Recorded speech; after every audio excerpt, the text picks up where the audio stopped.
हमारे आसपास समाज में हर तरह की लोग होते हैं।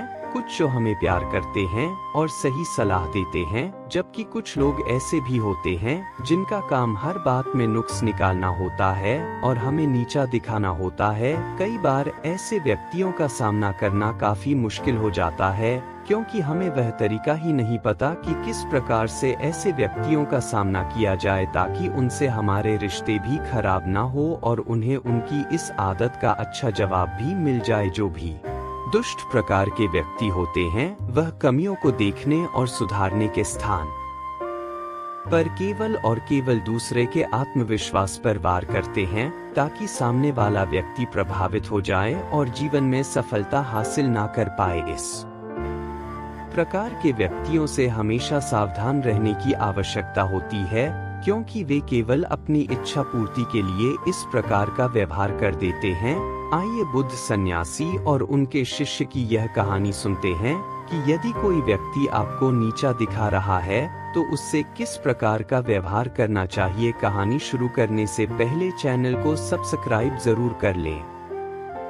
एक समय की बात है, बुद्ध सन्यासी के आश्रम में उनके दो बड़े ही विचित्र शिष्य रहा करते थे। दरअसल वे दोनों विचित्र इसलिए थे क्योंकि दोनों का स्वभाव बिल्कुल ही अलग था। जहां एक शिष्य का काम सभी के कामों में गलतियां निकालना और सभी को बिना मांगे भी सलाह देना था, तो वहीं दूसरे शिष्य का स्वभाव कुछ ऐसा था कि यदि उसे कोई कुछ कह देता था तो वह जवाब नहीं दे पाता था और घंटों इस बात पर विचार करता रहता था। दोनों आपस में अच्छे मित्र थे। बुद्ध सन्यासी अपने इन दोनों शिष्यों के स्वभाव से अच्छी तरह परिचित थे। एक बार की बात है, दोनों में से वह शिष्य जो जवाब नहीं दे पाता था वह बुद्ध सन्यासी के पास पहुंचा। दरअसल वह बेहद दुखी था। बुद्ध सन्यासी ने जब उससे उसकी परेशानी का कारण पूछा तब उसने बताया कि उसका अपना मित्र ही उसे हर समय नीचा दिखाने का काम करता है। उसके मित्र की इस आदत को देखकर आश्रम के अन्य सभी बड़े छोटे लोग भी उसे चिढ़ाते रहते हैं और कुछ ना कुछ कहते ही रहते हैं। लेकिन दुख की बात यह है कि वह कभी उन सबको उत्तर नहीं दे पाता है। उसको वह तरीका नहीं पता है जिससे ऐसे लोगों का सामना किया जा सके। अपने शिष्य की यह बात सुनकर बुद्ध सन्यासी मुस्कुराए और बोले, यह समस्या तो बड़ी ही सरल है। तुम स्वयं इन समस्याओं का सामना कर सकते हो, लेकिन इसके लिए तुम्हें स्वयं की बुद्धि का प्रयोग करना होगा। शिष्य ने कहा कि अब आप ही मुझे बताइए, मैं ऐसे लोगों का सामना किस प्रकार कर सकता हूँ। बुद्ध सन्यासी ने कहा, ठीक है, मैं तुम्हें उपाय बताता हूँ। सबसे पहले और मुख्य उपाय है, यदि कोई तुम्हारा अपमान करें या तुम्हारे विषय में कुछ ऐसी बात करें जो तुम पसंद नहीं करते तो तुम अपना बचाव कभी मत करो। उन्हें जो भी बात करनी है बात करने दो, तुम्हें कोई आवश्यकता नहीं है उन्हें यह समझने की कि आखिर तुम्हारे साथ यह समस्या क्यों है। ऐसा करने से तुम स्वयं उनके द्वारा बताई गई बातों को अपने ऊपर लेकर उन्हें सही सिद्ध कर रहे हो। ऐसी स्थिति में अपना बचाव कभी नहीं करना चाहिए। दूसरा उपाय, यदि आपके बारे में कोई कुछ बुरा कह रहा है या आपको नीचा दिखाने की कोशिश कर रहा है तो तुरंत ही उस पर हमला करने मत लग जाओ। ऐसा करने से आप उन्हें एक और मौका दे रहे हैं कि वह आपके ऊपर प्रश्न चिन्ह लगाए। अचानक उनकी बातों का जवाब दे देने से आप स्वयं को ही उनकी नजरों में कमजोर सिद्ध कर रहे हैं। ऐसा कभी नहीं करना चाहिए। तीसरा उपाय, यदि कोई आपको चुभने वाली बात कह रहा है या आपको नीचा दिखाने का प्रयास कर रहा है तो आपको उससे प्रश्न पूछना चाहिए और कारण पूछना चाहिए कि आखिर वह आपके बारे में इस प्रकार से क्यों बात कर रहे हैं। ऐसा करने से अगर उनकी मंशा गलत होगी तो वह अपने आप ही शांत हो जाएंगे, क्योंकि उनके पास आपके द्वारा पूछे गए प्रश्नों का कोई उत्तर होगा ही नहीं। यदि उस व्यक्ति ने आपको कारण बता दिया है कि वह आपके बारे में गलत बातें क्यों कर रहे हैं, तब आपको उन बातों का हल अवश्य पूछना चाहिए कि आखिर किस प्रकार से आप अपनी कमियों को दूर करें। यदि वह सही मंशा से आपको आपकी कमी बता रहे हैं तो निश्चित ही इसका निवारण उनके पास होगा। उदाहरण के लिए अगर किसी ने आपको आपके काले रंग के लिए टोक दिया है तो सबसे पहले आप अपना बचाव ना करते हुए उनकी पूरी बात को सुनिए और यह जानिए कि काला रंग होने से आपके क्या क्या नुकसान है। अचानक उनके ऊपर हमला मत करिए, गलत बातें बिल्कुल मत करिए कि पलटकर उन्हें काला कहने मत लग जाइए, बल्कि उनसे कारण पूछिए। उनसे यह कहिए कि आपको अच्छी तरह से पता है कि आपका रंग काला है। उन्हें यह बताने की आवश्यकता बिल्कुल नहीं है। आप उनसे पूछे कि क्या सचमुच मेरा रंग बदला जा सकता है, यदि हाँ तो कैसे। साथ ही उन्हें यह भी बताइए कि जीवन में सफलता प्राप्त करने के लिए आपका रंग महत्व नहीं रखता है। यदि महत्व रखता है तो केवल और केवल आपकी मेहनत। इस प्रकार वह व्यक्ति अपने आप ही चुप हो जाएंगे। कई बार व्यक्ति बेकार में ही दूसरे व्यक्तियों को उनके शारीरिक बनावट या अन्य बातों के लिए ताने मारते रहते हैं। यह उनकी आदत में शामिल होता है। अपनी कमियों को ना देखकर भी दूसरों को उनकी कमियां बताने लग जाते हैं। ऐसे लोग प्रतिदिन कई लोगों को अवसाद में भेज देते हैं, इसीलिए इनको शांत कराना भी जरूरी हो जाता है। हालांकि आपकी प्रतिक्रिया के लिए परिस्थितियां भी जिम्मेदार होती हैं।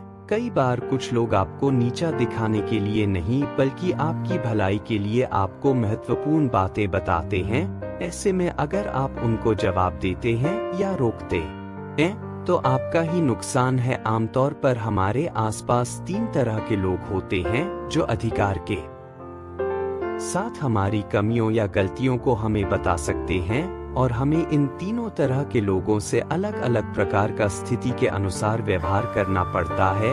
पहले वह लोग जो हमसे उम्र और अनुभव दोनों में बड़े होते हैं, दूसरे हमारे बराबर के सहपाठी होते हैं, और तीसरे वे जिनकी उम्र और अनुभव दोनों ही हमसे कम होता है। ऐसे सोच समझकर ही प्रतिक्रिया करनी चाहिए। उम्र में बड़ा अथवा कोई अनुभवी व्यक्ति जैसे कि हमारे माता पिता, गुरु हमें कोई सलाह दे रहे हैं तो ऐसा कभी नहीं सोचना चाहिए कि वह हमें नीचे दिखा रहे हैं। उनकी बातों पर ध्यान देना चाहिए और जानने का प्रयास करना चाहिए कि इसे किस प्रकार से ठीक किया जा सकता है, क्योंकि उनकी मंशा हमारे प्रति कभी गलत नहीं हो सकती। वे हमेशा हमारी भलाई के बारे में ही सोचते हैं।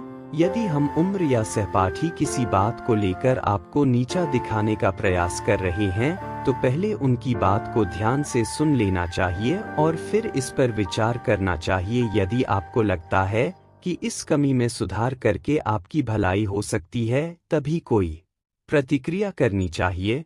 अगर नहीं तो उनकी बातों को बेकार समझकर वहीं पर भूल जाना चाहिए। कई बार ये लोग अपने से छोटों को अनुभवहीन मानते हैं और उनकी बातों पर ध्यान नहीं देते हैं। ऐसा कभी नहीं सोचना चाहिए कि जो हमसे उम्र में छोटा है वह हमेशा गलत बात करेगा। यदि आपका कोई छोटा आपसे सही बात कह रहा है तो उसकी बात को ध्यान से सुनना चाहिए और विचार करना चाहिए कि क्या इससे हमारी भलाई हो सकती है।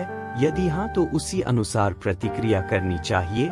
यदि नहीं बल्कि वह नीचे दिखाने का प्रयास कर रहा है तो उसे जवाब देकर शांत कराना चाहिए। तब उस शिष्य ने पूछा कि यदि कोई गलत मंशा से हमें नीचे दिखाने का प्रयास करे तब हमारी क्या प्रतिक्रिया होनी चाहिए। तब बुद्ध सन्यासी ने बताया कि किसी भी गलत मंशा वाले व्यक्ति को नीचा दिखाने के लिए 4 प्रकार से व्यवहार किया जाता है। मानसिक संतुलन। सबसे पहले अपने मानसिक संतुलन को नियंत्रण में रखना चाहिए। अगर कोई आपके सामने उल्टी सीधी बात कर रहा है और आपने अपना मानसिक संतुलन खो दिया, धैर्य नहीं रखा, ऐसे में आप स्वयं को ही दोषी सिद्ध कर रहे हैं। इसलिए कभी भी दूसरे द्वारा कही गई बुरी बात पर अपना मानसिक संतुलन सबसे पहले नियंत्रण करना चाहिए। यदि उस समय आपने धैर्य रख लिया तो निश्चय ही समय आने पर आप उस व्यक्ति को बिल्कुल सही जवाब दे पाएंगे। ऐसा जवाब देंगे कि दोबारा वह व्यक्ति आपको कुछ नहीं कहेगा। वाणी पर संयम।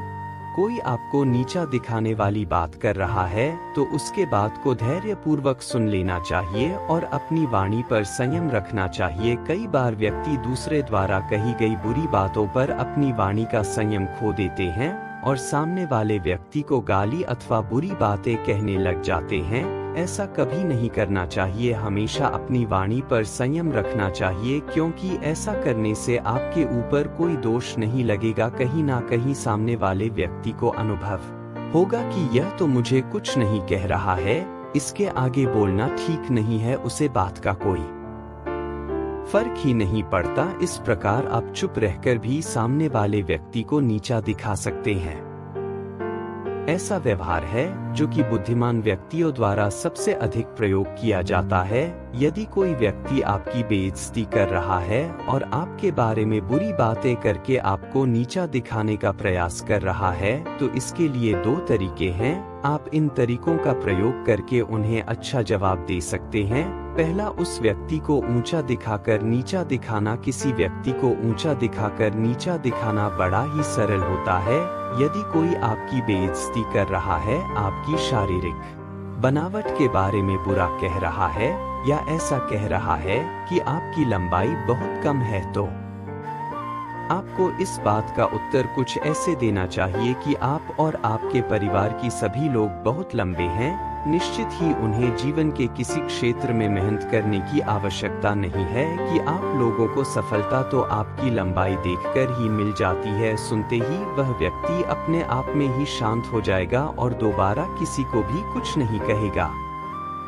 दूसरा, उस व्यक्ति को नीचा दिखाकर ऊंचा दिखाना दूसरा व्यवहार है। व्यक्ति को नीचा दिखाकर ऊंचा दिखाना। यदि किसी ने आपकी लंबाई के बारे में कुछ कह दिया तो इस प्रकार जवाब दे सकते हैं कि आपका व्यवहार बहुत ही अच्छा लगता है। आप इस दुनिया में सभी को अपना परिवार मानते हैं। किसकी लंबाई कितनी है, किसका रंग कैसा है, इस बात का पूरा ध्यान रखते हैं। सचमुच आप बहुत ही पारखी नजर वाले हैं। लेकिन दूसरों पर ध्यान देने के स्थान पर यदि आप स्वयं पर ध्यान देने लगते तो आप अवश्य ही विश्व के सबसे ज्ञानी मनुष्य बन जाते। इतना सुनते ही निश्चित ही वह व्यक्ति शांत हो जाएगा और दोबारा आपको कुछ नहीं कहेगा।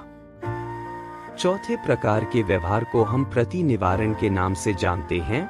इसका अर्थ यह हुआ कि सामने वाले व्यक्ति ने जो निवारण आपकी कमियों को ठीक करने के लिए बताया है, आप उसी बात को काटकर जवाब देते हैं। मान लीजिए अगर आपको किसी ने लंबाई बढ़ाने के तरीके बताए, तरह तरह की दवाइयाँ और लटकने इत्यादि जैसे तरीके बताएं, तब आपको इसका जवाब कुछ इस तरह देना है कि यदि आपने थोड़ा और लटक लिया होता तो निश्चित ही आपकी हाइट और ज्यादा हो जाती और आप विश्व के सबसे लंबे व्यक्ति बन जाते। इस प्रकार का जवाब सुनकर व्यक्ति को यह महसूस हो जाएगा कि यदि हमने इसे किसी बात को लेकर कुछ कहा तो यह बर्दाश्त नहीं करेगा और हमारी बेइज्जती कर देगा, इसलिए वह दोबारा कुछ कहने की हिम्मत नहीं करेगा। इस प्रकार बुद्ध सन्यासी ने अपने शिष्य को नीचा दिखाने वाले व्यक्तियों से सावधान रहने और उनके साथ व्यवहार करने के अच्छे तरीके बताएं। बुद्ध सन्यासी की बातों को सुनकर वह व्यक्ति अपने आप में आत्मविश्वास महसूस कर रहा था। उसने बुद्ध सन्यासी से वादा किया कि वह इस प्रकार के तरीकों को अपनाएगा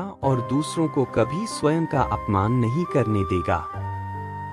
धन्यवाद दोस्तों, उम्मीद करते हैं कि आपको यह वीडियो पसंद आई होगी, तो हमारे चैनल विजन कुश को सब्सक्राइब करें और वीडियो को अपने मित्रों और परिवारजनों के साथ शेयर करें।